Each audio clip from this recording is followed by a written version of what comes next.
To understand the mind of the Mohammedan suicide bomber, one has to study the Quran and Ahadith that are actually the sources of this satanic method of terror. Unfortunately, because of time constraints, I can recite only a few examples from among the hundreds that fill the Quran and Hadiths. Chess. Sahih Muslim Hadith 5612, narrated by Buraidah ibn al-Hasib. Allah's Apostle said, "He who played chess is like one who dyed his hand with the flesh and blood of swine." Singing and musical instruments. Ahmad, al-Bukhari and Muslim record that Aisha said, Abu Bakr entered upon us on the day of Eid, and there were some slave girls who were singing. Abu Bakr shouted, "Slaves of Allah, you play the pipes of the Satan." He said it 3 times. Sahih Bukhari Hadith 7.494b, narrated by Abu Amir, that he heard the Prophet saying, "From among my followers there will be some people who will consider illegal sexual intercourse, the wearing of silk, the drinking of alcoholic drinks, and the use of musical instruments as lawful. And Allah will transform the rest of them into monkeys and pigs, and they will remain so till the day of resurrection." Bells. Sahih Muslim Hadith 5279, narrated by Abu Huraira.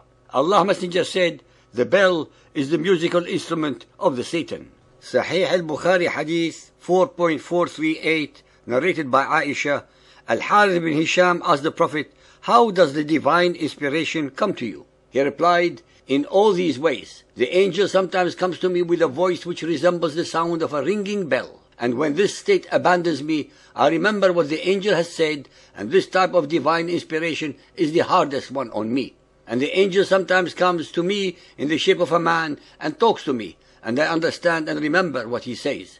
If bells are the musical instruments of Satan, and Muhammad asserts that he received his revelations and inspirations by a voice resembling the ringing of bells, then it must have been Satan and not Gabriel who was revealing to him the verses of the Quran. This can explain very clearly all the anomalies, inconsistencies, and abnormalities of the Quran vis-à-vis the biblical originals."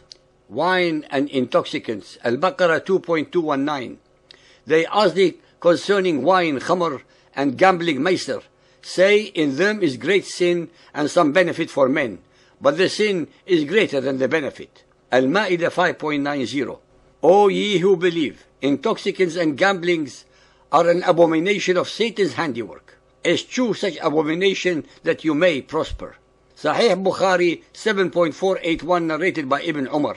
Allah's Apostle said, "Whoever drinks alcoholic drinks, khamr, in this world and does not repent before dying will be deprived of it in the hereafter."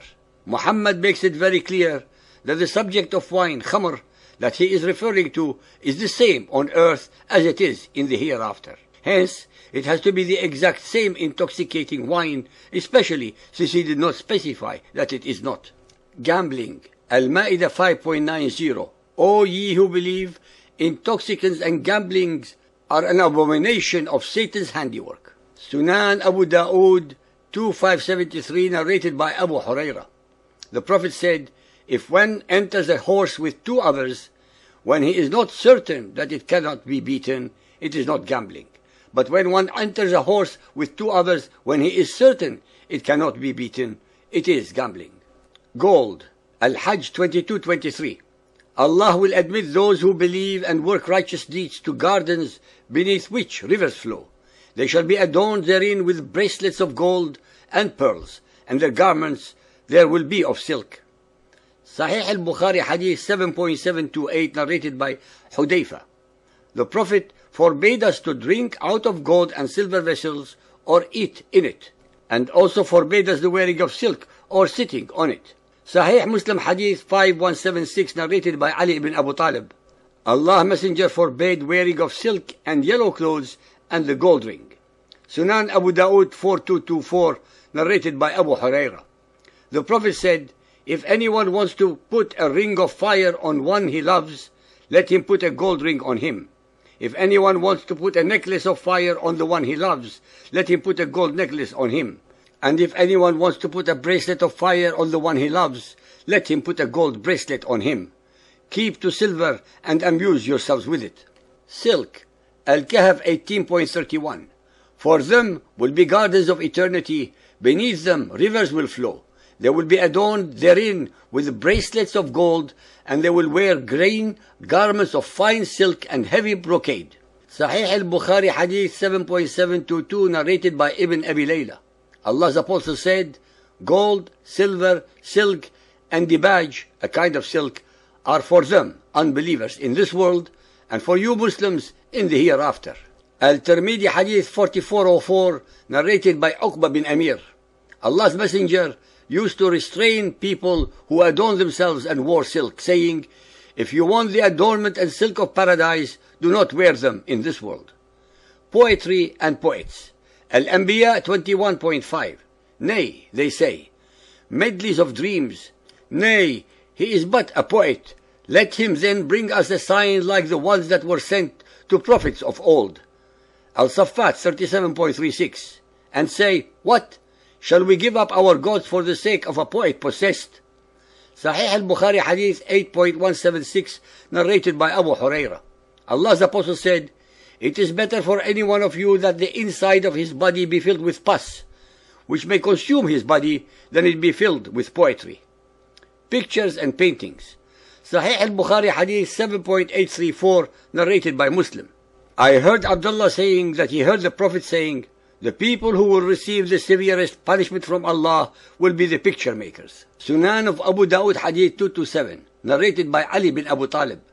The Prophet said, angels do not enter the house where there is a picture or a dog or a person who is sexually defiled.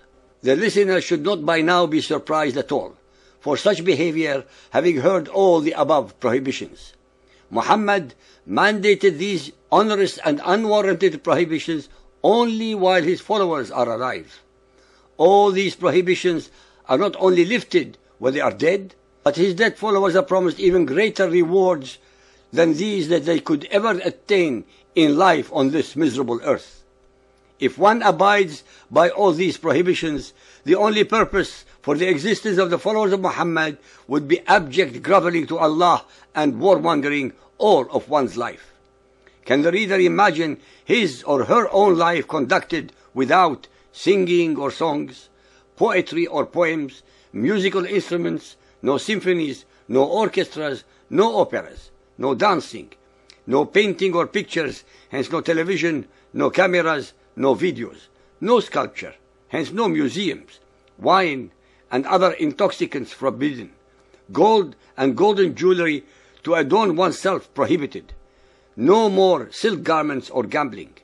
Muhammadan Islam is bereft of any joy, no fun, no pleasures except for unrelenting praying and dying for the cause of Allah. The suicide bombings, the hate-mongering displays, the depraved indifference to human life, the warmongering characteristics, the interminable visual displays of Muhammadans holding their holy book, the Quran, in one hand, and bombs, guns, and daggers in the other, are all symptoms of a disease propagated by a virulent virus called the Quran.